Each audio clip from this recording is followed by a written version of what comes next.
La lectura se encuentra en el libro de Colosenses capítulo 2, versos 8 al 19. Pero antes quisiera darle una pequeña introducción para que veamos de lo que estamos hablando en este día.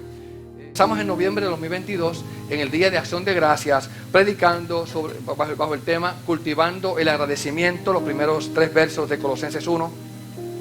Luego saltamos en el 2023 a julio y hablamos de la preeminencia de Cristo, los versos capítulo 1, 15 al 20.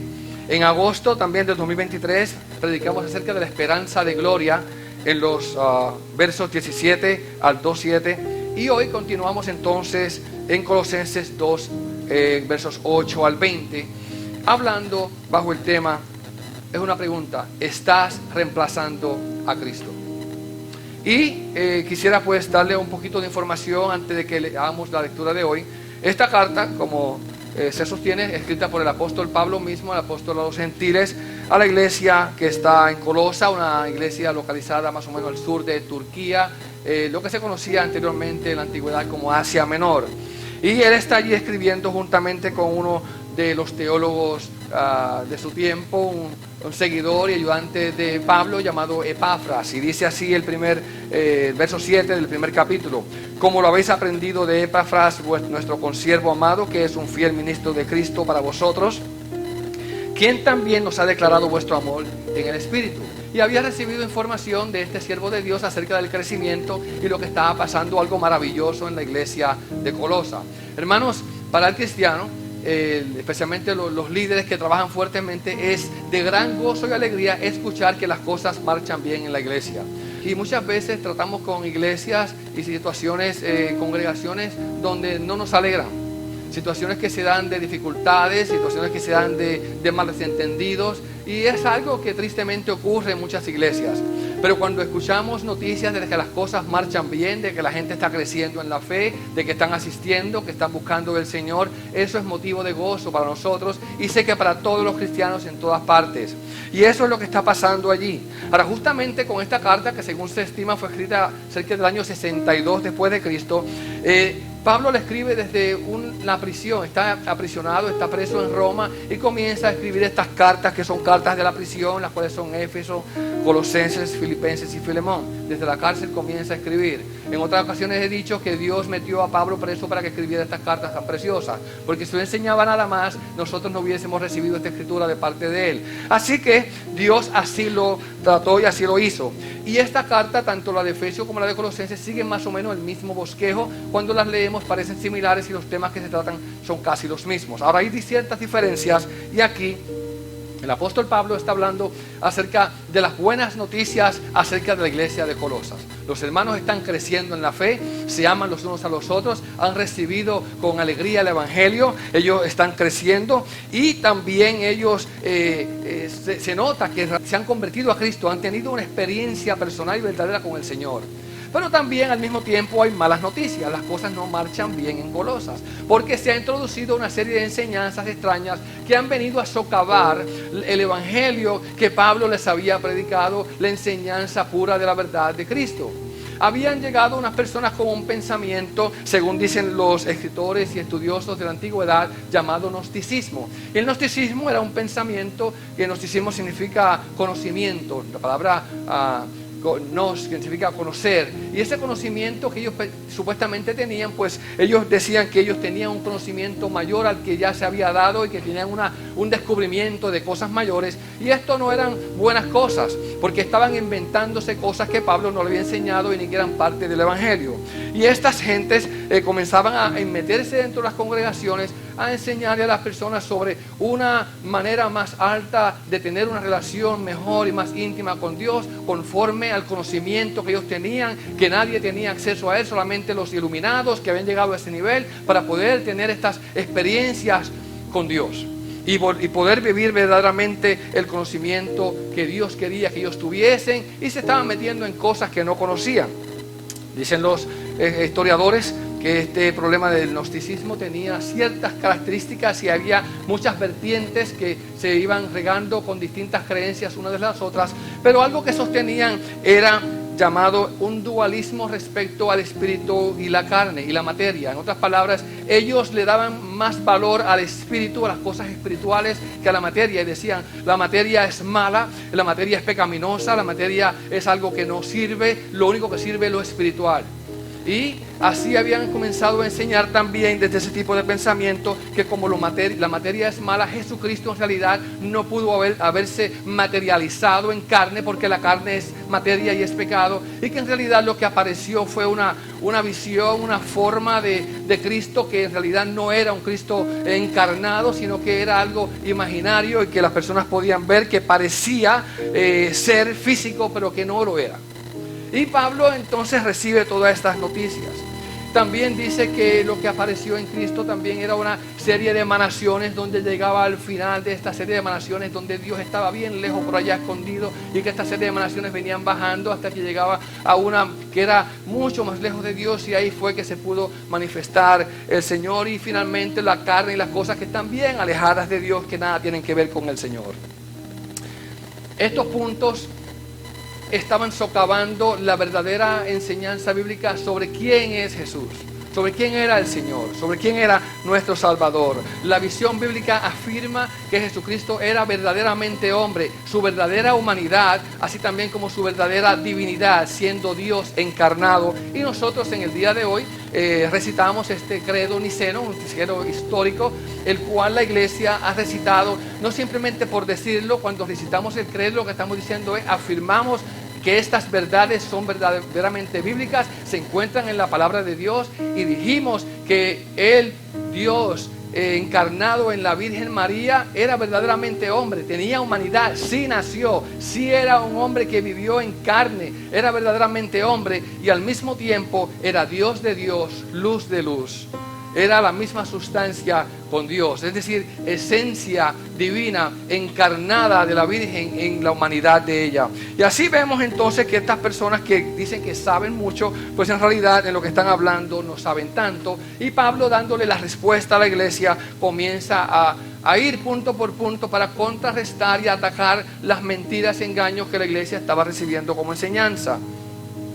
La respuesta habla acerca de la visión defectuosa que esta gente tenían acerca de quién era verdaderamente Jesús, negando su humanidad real y no aceptando su completa deidad. También vemos que estas personas, otro grupo de ellos, estaban llevando a la iglesia de Colosas en un camino contrario. Decían, bueno, hay otras cosas más que ustedes tienen que hacer para que verdaderamente sean recibidos por Dios, porque en otras palabras, Cristo no es suficiente y hace falta que ustedes comiencen a guardar sábados, a guardar dietas. Entonces lo que vemos también es una influencia judaizante dentro de la iglesia de Colosas. Ustedes tienen que comenzar a ver las lunas y a mirar los tiempos, y tienen que ver lo que comen, lo que visten, lo que tocan, lo que no tocan, y una serie de cosas que Pablo las llama simplemente tradiciones y huecas filosofías y cosas de los hombres que no tienen nada ni ningún poder. Y Pablo comienza a hablar en contra de todo esto, explicándole a la iglesia la verdad del evangelio y llamándolos para que tengan mucho cuidado y que miren que no sea que caigan de la verdad del evangelio en los errores y mentiras que aquellos maestros falsos que se habían metido dentro de la iglesia estaban llevándole. Con esa introducción quiero que usted busque su Biblia en Colosenses capítulo 2 versos 8 al 19, y si es tan amable le pido que se ponga en pie y leemos juntos esta porción de la palabra del Señor, los que puedan hacerlo.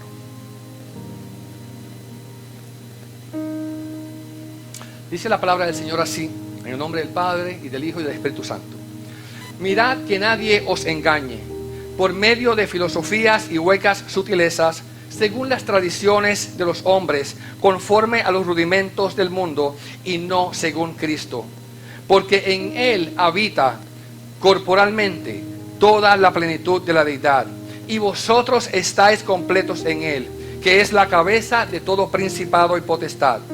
En Él también fuisteis circuncidados, con circuncisión no hecha a mano, al echar de vosotros el cuerpo pecaminoso carnal en la circuncisión de Cristo, sepultados con Él en el bautismo, en el cual fuisteis también resucitados con Él, mediante la fe en el poder de Dios que le levantó de los muertos. Y a vosotros, estando muertos en pecados y en la incircuncisión de vuestra carne, os dio vida juntamente con Él, perdonándoos todos los pecados, anulando el acta de decretos que había contra nosotros, que nos era contraria, quitándola de en medio y clavándola en la cruz, y despojando a los principados y a las potestades, y los exhibió públicamente, triunfando sobre ellos en la cruz. Por tanto, nadie os juzgue en comida o en bebida, o en cuanto a días de fiesta, luna nueva o días de reposo, todo lo cual es sombra de lo que ha de venir, pero el cuerpo es de Cristo.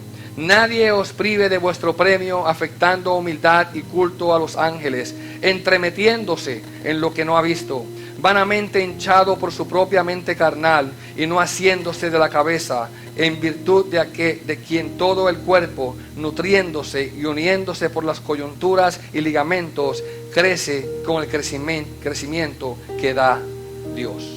La palabra del Señor. Se pueden sentar. Quisiera considerar el texto que hemos leído en 3 encabezamientos. Primeramente, la suplantación de Cristo. Número 2, la suficiencia de Cristo. Y número 3, la salvación en Cristo. Así, la palabra suplantación significa sustitución. Y estamos viendo ante nosotros el problema que comenzó dentro de la iglesia casi desde el mismo principio. De hecho, en el libro de Hechos capítulo 20, cuando Pablo se despide de la iglesia allí en Asia Menor, en Turquía, le dice a los hermanos, a los obispos, a los ancianos, a los líderes de la iglesia, que tuviesen cuidado del rebaño, porque después que él saliese vendrían hombres los cuales comenzarían a predicar cosas según su imaginación para continuar arrastrando seguidores. Hechos capítulo 20. Y vemos que se cumplió al pie de la letra lo que Pablo había dicho a estas personas. No tardaron mucho en entrar a la iglesia personas con doctrinas erradas, mentiras, engaños, tratando de engañar a la congregación, de tal manera que Pablo tiene que escribir esta carta. Y hemos leído que no solamente sucede en Colosa, en la iglesia a los colosenses, en esta carta también vemos que en el libro de Gálatas, en su carta a los Gálatas, Pablo dice lo mismo. Les quiero compartir la entrada que hace Pablo a los Gálatas cuando les dice lo siguiente: estoy maravillado de que tan pronto os hayáis alejado del que os llamó por la gracia de Cristo para seguir un evangelio diferente. ¿Se da cuenta? Estoy maravillado. Una iglesia que Pablo había enseñado, que a Pablo había instruido, que le había predicado la verdad del evangelio, la suficiencia de Cristo, que el Cristo era el todo para ellos. Ellos no tardaron mucho en prestarle oídos a la mentira y el engaño de algunos judaizantes que comenzaron a llegar diciéndoles: Cristo no les sirve a ustedes de nada si no añaden un poco de ley, si no añaden circuncisión, si no añaden la ley de Moisés, si no añaden esto y aquello. Y comenzaron a meterse allá adentro. Y dice Pablo, no que haya otro evangelio, sino que hay muchos que os perturban y quieren pervertir el evangelio de Cristo. Mas si aún nosotros, oiga esto bien, si aún nosotros, o si un ángel del cielo os anunciare otro evangelio diferente al que hemos anunciado, sea anatema, sea maldito. Segunda de Corintios, capítulo 11, verso 2. ¿Se da cuenta? Estamos hablando no solamente ahora en Turquía, estamos brincando ahora a Europa, en Grecia, la iglesia que está allá. Mire las palabras que le escribe el apóstol Pablo a esta iglesia. Capítulo 11 de Segunda de Corintios, verso 2. Porque os celo con celo de Dios, pues os he desposado con un solo esposo, para presentaros como una virgen pura a Cristo. Verso 3. Pero temo que como la serpiente con su astucia engañó a Eva, vuestros sentidos sean de alguna manera extraviados de la sincera fidelidad a Cristo. ¿Se da cuenta? Pero temo que vuestros sentidos sean de alguna manera extraviados de la sincera fidelidad a Cristo. Porque si viene alguno predicando a otro Jesús del que hemos predicado, o si recibís otro espíritu del que habéis recibido, u otro evangelio del que habéis aceptado, bien lo toleráis, lo recibís, no hay problema. Es decir, el problema con la falsa doctrina no es algo nuevo. no empezó en el siglo XX y en el siglo XXI. Esto viene desde atrás, desde el mismo comienzo de la iglesia. En las páginas del Nuevo Testamento leemos que esto es así. Las palabras que nos habla el apóstol a la iglesia nos sugieren entonces tres cosas. Primeramente, que nosotros somos propensos al engaño.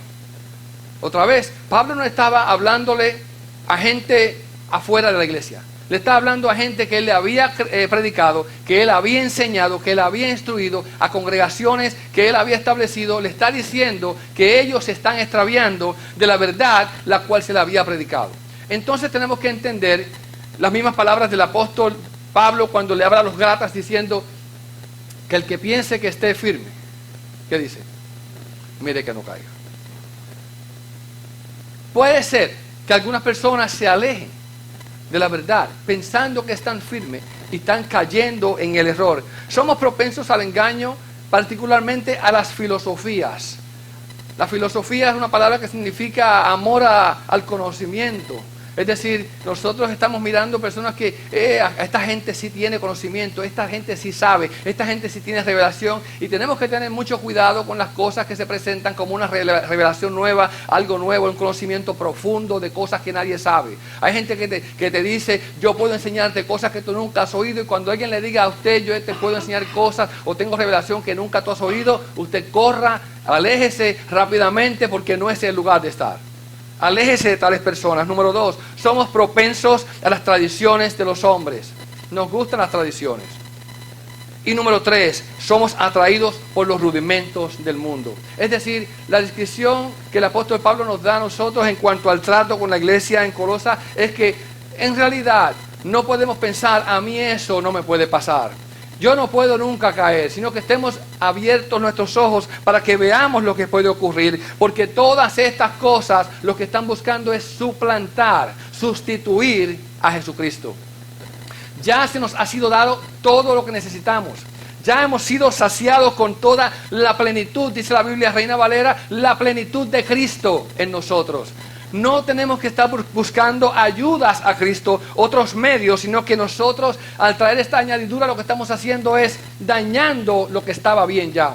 Hay un dicho en inglés que dice, if it's not broken, don't fix it. Si no está roto, no lo arregles. Y el evangelio no está roto, no necesita ser arreglado. Lo que se le dio a ellos no estaba roto. Sin embargo, llegaron algunos diciendo, le falta, está roto. No está bien, no está completo. Traemos algo más que le está faltando para que ustedes estén verdaderamente completos. Hermanos, no importa cómo le llamen. Le puede llamar revelación, le puede llamar conocimiento, le podrá llamar gnosticismo. Quizás algunos le llamen magisterio, otros le llamen tradición, otros dicen que es historia, otros dicen que es revelación, pero no importa el nombre que le ponga, todo lo que llega nuevo, si no va conforme a lo que Dios nos ha dado en su palabra, lo tenemos que rechazar. Son añadiduras que dañan la plenitud y la total satisfacción que podemos hallar en Cristo Jesús.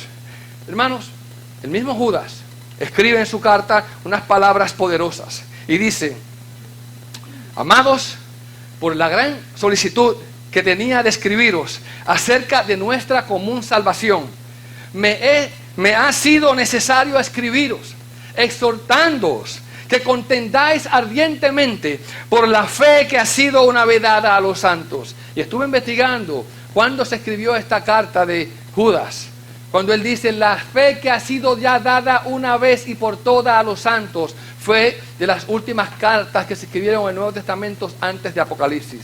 Significa que cuando Judas escribe su carta, ya no había más nada que dar. Ya todo había sido dado, ya todo había sido entregado, ya todo había sido revelado, ya todo estaba en la palabra de Dios y no hacía falta nuevas revelaciones, nuevas añadiciones del nombre que la gente le quiera poner, porque eso que se añade sustituye la verdad de Cristo Jesús. Dice, Cristo no es suficiente, el Evangelio no es suficiente, sin embargo él dice, porque hay algunos hombres que han entrado encubiertamente, los que desde antes habían sido destinados para esta condenación, hombres impíos que convierten en libertinaje la gracia de nuestro Dios y niegan al Dios y el único soberano y a nuestro Señor Jesucristo. ¿Se da cuenta? Entonces estamos mirando que lo que vemos aquí es un ataque completamente directo a la suficiencia de Jesucristo. ¿A quién es el Señor? Una suplantación a lo que ya Dios nos ha dado. Hermanos, a través de la historia de la iglesia se han levantado muchísimas herejías, muchísimas mentiras en cuanto a quién es Jesucristo. Y tenemos grupos que se han separado y a través del tiempo vuelven a salir, porque no se acaba la mentira. La iglesia en los primeros 3 o 4 siglos se dedicó a combatir las herejías, las doctrinas erróneas acerca de Jesucristo. Sin embargo, hasta el día de hoy tenemos testigos de Jehová, tenemos unicitarios, tenemos cristadelfianos, tenemos mormones y tenemos cuanta gente hay inventándose cosas nuevas, diciendo que algo hay distinto que ellos tienen en revelación. Tenemos gente que tiene nuevas luces acerca de quién es Cristo, de quién es Dios. Y nosotros como pueblo de Dios tenemos que ponernos firmes en la palabra y rechazar todo aquello que no se alinee con la verdadera doctrina de Jesucristo y el Evangelio de Salvación. Hermanos, aquí dice la palabra del Señor, comenzando el apóstol, dice: mirad que nadie os engañe. Y yo tengo subrayada esa palabra, mirad. ¿A quién se lo dice? Se lo dice a la iglesia, se lo dice a todos los miembros de la congregación. Mirad que nadie os engañe. De hecho, en Mateo 24 leemos que muchos vendrán en su nombre diciendo muchas cosas. Y las tristes palabras de Jesucristo en Mateo 24 son: y a muchos engañarán. Hermano, yo estuve meditando años atrás sobre esa frase. No es que vengan mentirosos, no es que vengan engañadores, no es que venga gente predicando otra cosa. Eso va a venir. Lo triste es que dice: a muchos engañarán. Y Pablo dice: mirad que nadie os engañe. ¿Cómo?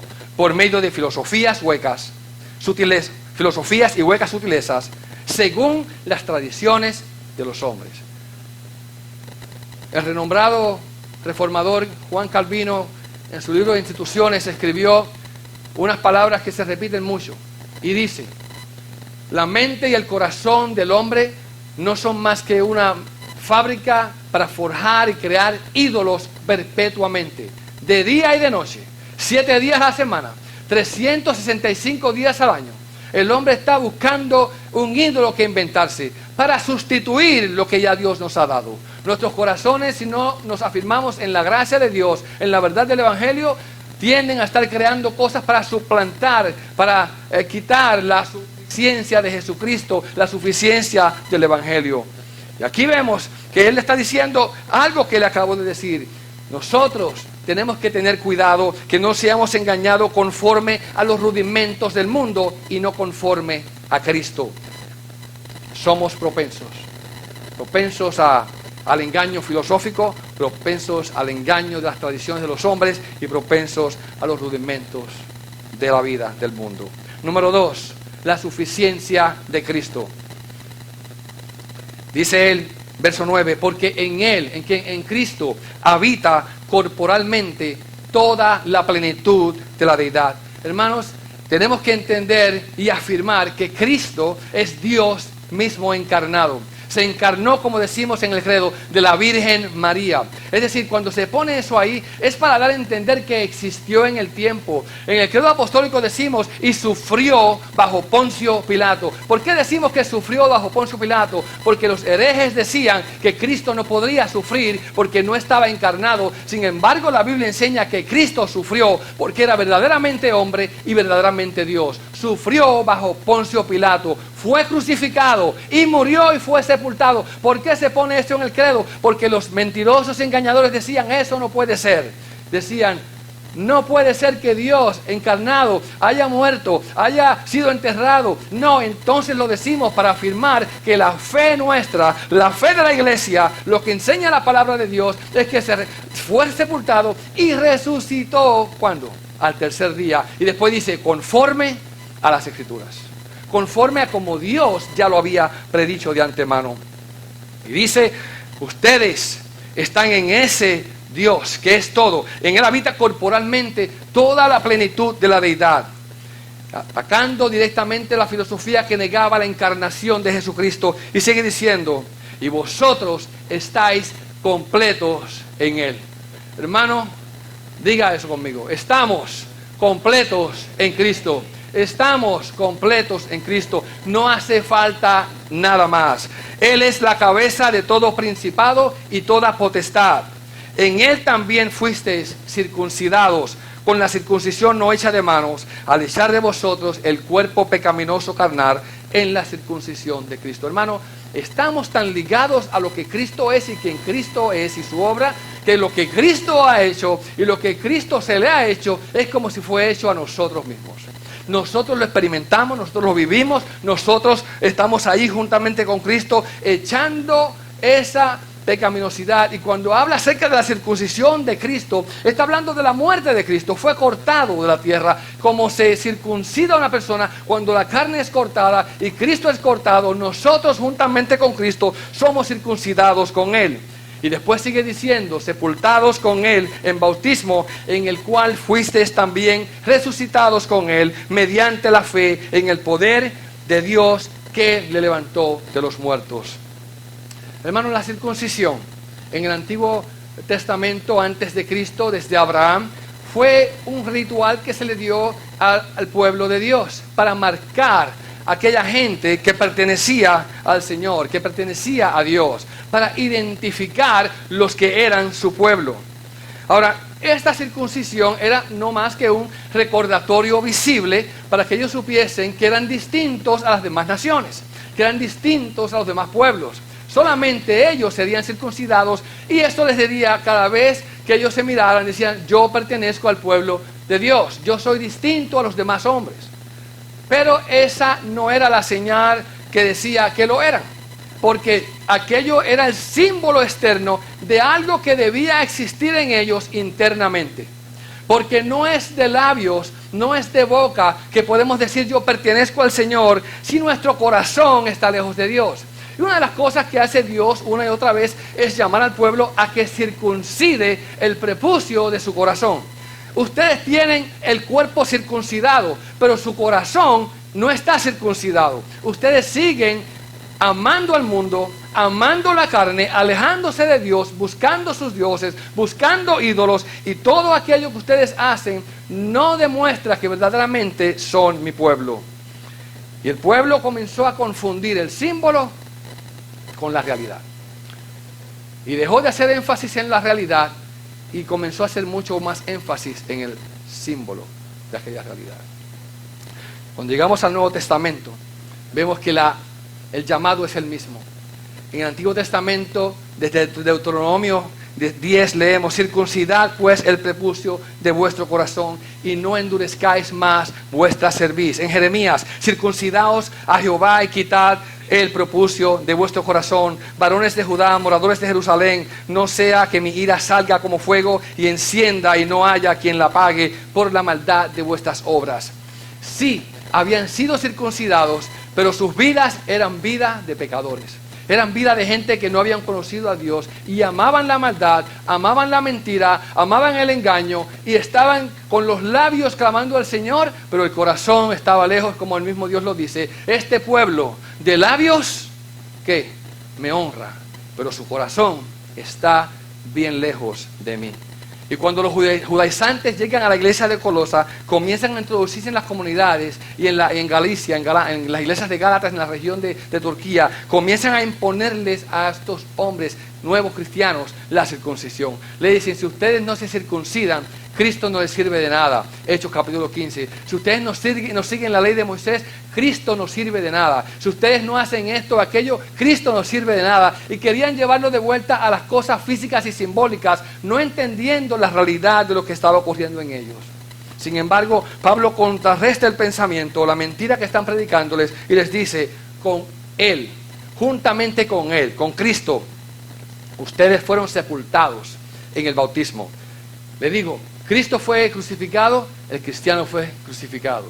Cristo fue sepultado, el creyente fue sepultado. Cristo se levantó, dice, en el cual también fuisteis resucitados al tercer día con Cristo, dice con Él. Y tengo en mayúsculas, con Él en el bautismo fuimos sepultados, con Él fuimos resucitados, mediante la fe en el poder de Dios que le levantó de los muertos.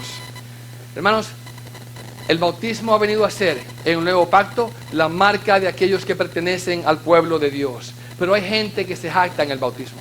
Igual que pasó en el Antiguo Testamento, decían, yo estoy circuncidado al 8º día. Hay gente que en el nuevo pacto dice, yo estoy bautizado y me bautizó fulano de tal y fue en tal río. Hermano, mire, es tan así que hay gente que toman viajes de aquí de la Florida y se van al Medio Oriente, allá a Israel, y allá se bautizan otra vez para bautizarse en el río Jordán. Porque hacen algo tan importante del símbolo y no se dan cuenta que ese símbolo apunta a una realidad que debe estar en nosotros. Y es que nuestros corazones deben estar limpios, deben estar llenos de Dios, amando las cosas de Dios. Tanto como la circuncisión decía hay que cortar la carne, el bautismo dice hay que limpiar la carne. ¿Por qué? Porque la carne está sucia. Acá también la carne hay que limpiarla con el bautismo. Y es lo que estamos señalando. Las dos cosas apuntan a la misma realidad. Que tenemos que tener una transformación interna que en el Nuevo Testamento se llama un bautismo del Espíritu Santo. Una renovación interior en nuestros corazones que viene solamente por medio de la fe en Cristo Jesús. Y esa transformación llega cuando dice allí, cuando creemos, mediante la fe en el poder de Dios. Nuestra confianza no debe nunca estar en el símbolo externo, sino en la realidad interna que debemos de poseer. Hermanos, tristemente, mira, hay gente que le ha dado tanta importancia al bautismo que yo he escuchado historias de personas que se han bautizado 4, 5, 6, 10 veces. Hace poco vi a alguien que puso, sentí bautizarme de nuevo después de 30, 40 años en la iglesia. Me bauticé una vez y vuelvo a bautizarme otra vez.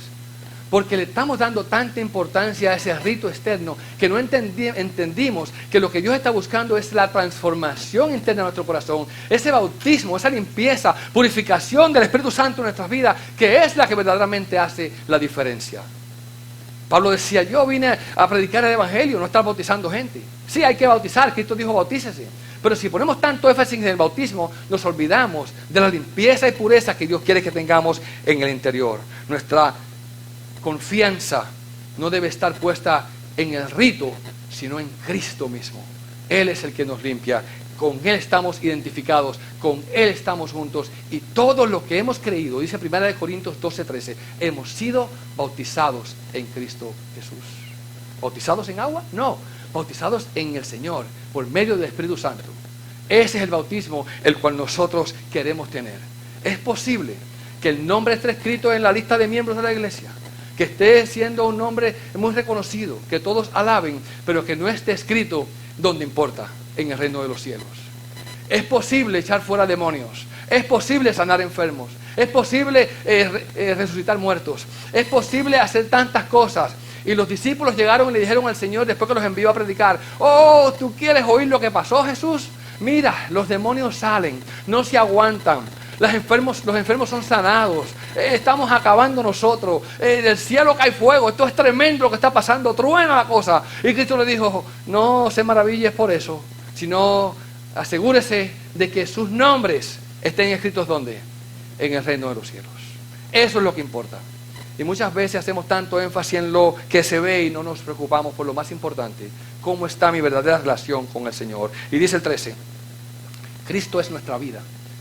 Y a vosotros, estando muertos en pecados, en la incircuncisión de vuestra carne. Allí, antes de ser circuncidado físicamente, sin necesidad de circuncisión, Él os dio vida juntamente con Él. Aleluya. Esa es la unión que tenemos con Cristo. Y finalmente, Cristo es nuestra salvación. Y cuando hablamos de salvación, estamos hablando de liberación. Dios nos ha salvado. Y usted no sé si se ha puesto a meditar, Dios me salvó ¿de qué? Es bueno que entendamos de qué te salvó el Señor. Hermanos, yo puedo hablar de ustedes de lo linda que es la salvación, pero debo decirle, primeramente, que Dios le ha salvado de la condenación eterna, de la maldición eterna, que Dios le ha salvado de las tinieblas, del poder de Satanás, del poder del pecado, de ser un títere del diablo para convertirse en un siervo, una sierva del Señor. Él nos ha librado del pecado. Nos ha dado el poder sobre el diablo. La libertad del Señor nos ha librado de la condenación eterna. La libertad nos ha librado de la religiosidad. Nos ha librado de rituales humanos. Nos ha librado de pensamientos filosóficos y rudimentos que no ayudan a la mente humana en el sentido espiritual, que de nada sirven. Nos ha librado para que podamos verdaderamente amar a Dios sobre todas las cosas y al prójimo como nosotros mismos. Somos libres de la ley. Dice Pablo, por tanto nadie os engañe con comida o bebida en cuanto a días de fiesta, de luna nueva, de reposo, lo cual todo era sombra de lo que habría de venir, pero el cuerpo es de Cristo. En otras palabras, la realidad es Cristo. Y hay gente que estaban pensando, y en el día de hoy todavía los tenemos, gente que no comen, gente que no beben, gente que guardan los sábados, gente que miran la luna, gente que dicen, hay que buscar tus raíces hebreas, y se olvidan que en realidad todo eso era una sombra de lo que había de venir, pero la realidad es Cristo. Rápidamente les explico qué significa esto. Hermanos, no sé cuántos de ustedes pudieran quizás ver la silueta de alguien reflejada en una pared, y simplemente al ver la silueta, usted dice, esa es fulano, fulana, o ese es fulano, porque usted conoce ya la sombra, el perfil de esa persona. Cuando miramos la ley, lo que estamos viendo es la sombra en la pared. Pero si llegó la persona que venía caminando y usted veía la sombra, ¿usted va a seguir mirando la sombra o va a mirar la realidad? Es lo que quiere decir. Aquello, los sábados, las dietas, los días de reposo, los rudimentos, la circuncisión, aquello era la sombra. Aquí está Cristo. Cuando podemos ver a Cristo, nos olvidamos de la sombra. Eso es lo que le dice Pablo. Eso era sombra de lo que había de venir. También dice aquí, libres del misticismo religioso. Dice el verso 18, nadie os prive de vuestro premio, nuestro galardón, afectando humildad y culto a los ángeles. Esta gente decía, nosotros podemos comunicarnos con los ángeles. Y dice que estaban dando y rindiéndole culto a los ángeles. Pablo está hablando en contra de las ideas mentirosas que se estaban metiendo dentro de la congregación. Entremetiéndose, dice, entremetiéndose. ¿Ustedes saben lo que es un entremetido? ¿Verdad? Es lo que nuestros padres nos decían a nosotros, no seas entremetido. Pues Pablo le dice a esta gente, estos están entremetiéndose en lo que no saben, en las cosas que ni siquiera han visto, vanamente hinchado por su propia mente carnal. Esto no es nuevo.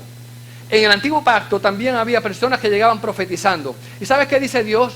Ellos dicen, Jehová dijo, el Señor habló y Dios no habló. Jehová mandó a decir, Dios no mandó a decir. Yo vi y yo no le mostré. Entonces, ¿sabe lo que dice Dios? De su propia mente están ellos repitiendo cosas y diciendo cosas de su mente carnal, de su mente pecaminosa, de su invención. Están diciendo que Dios dijo, que Dios reveló y que Dios habló cuando Dios no ha hablado ni dicho nada. Es lo mismo que ocurre aquí. En tercer lugar, libres para crecer en Cristo. Verso 19. No haciéndose, no agarrados a Cristo la cabeza, en virtud de quien todo el cuerpo, nutriéndose y uniéndose por las coyunturas y ligamentos, crece en el crecimiento que da Dios. Hermanos, nosotros como personas cristianas estamos amarrados al testimonio de la palabra de Dios.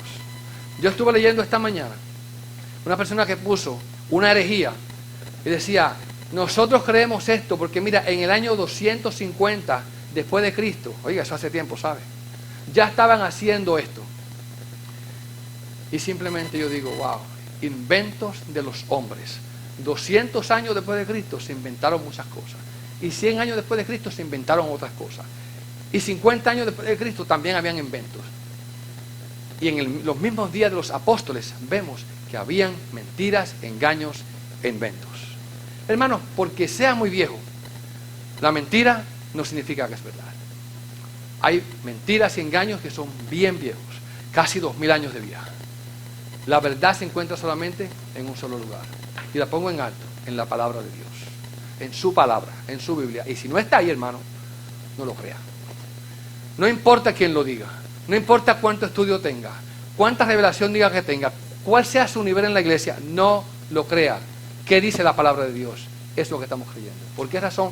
Porque todo lo que añadimos, todo lo que se añada a la Biblia, todo lo que se añada al Evangelio, está suplantando la suficiencia de Jesucristo.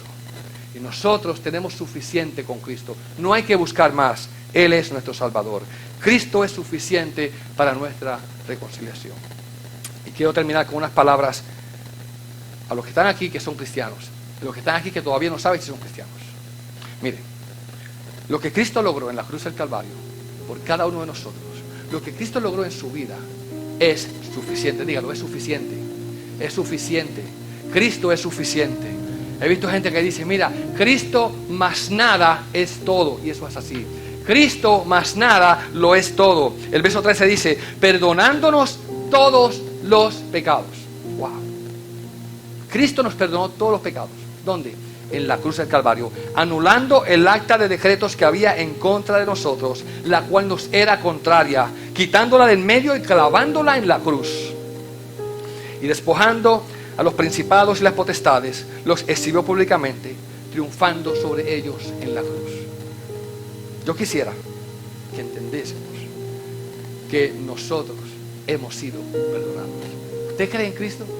¿Usted ha puesto su confianza en Cristo? Todos sus pecados han sido perdonados. Es lo que dice la Biblia. Y algunos le dicen, no, pero que tienes que venir donde mí para que Dios los perdone, porque yo soy el que te los voy a perdonar. No, ya todos han sido perdonados. Hemos sido reconciliados con Dios. Hemos sido hechos parte de la familia de Dios. Lo que nos condenaba ha sido quitado del medio, ha sido clavado en la cruz. ¿Qué fue clavado en la cruz? Dice que aquello que nos condenaba a nosotros ha sido clavado. ¿Sabe qué nos condenaba? La ley nos condenaba totalmente de día y de noche, diciéndolo, tú no puedes. Rompiste la ley, es cierto, la rompimos de la 1 a la 10 y todas las demás, las rompimos todas.